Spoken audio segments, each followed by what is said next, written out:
Peggy 18.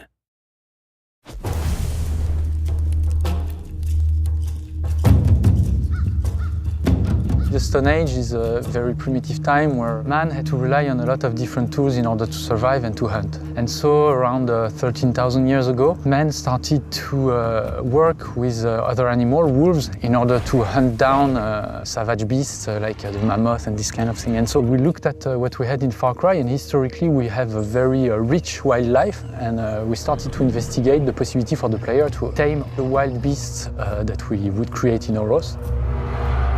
All the beasts have their place, depending on how the player really wants to approach situations. With the canines, you have a beast that will explore for you, who will alert you to nearby danger and growl. Felines are known for being stealthy, so if you're that kind of tactical stealth player, a feline is your best choice for beast.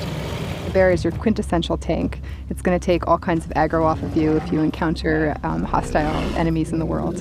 And then lastly, we have the honey badger. And the honey badger is really in a league of his own. You can send them, to take out a small village. You can use them to distract enemies. You can use them to hunt. So I think it really opens up the types of gameplay that you can do.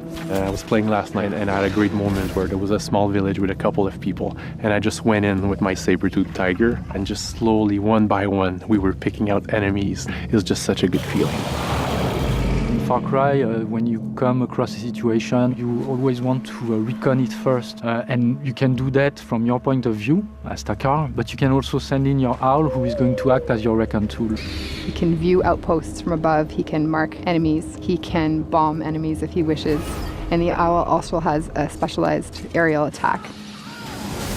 Sometimes they feel like they're more aware of what's happening than you are. So often you're going to be walking around and you see nothing, and then suddenly you see your beast reacting to something. The bear, for example, is going to stand on its back legs and it's going to growl and scare those animals away without you even needing to do anything.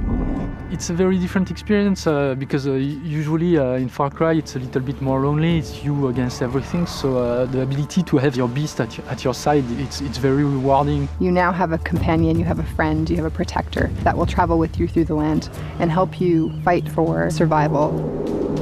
What makes, I think, Primal very special is that ability to have the animals. They're an extension of yourself, and they are, I think, your ultimate weapon.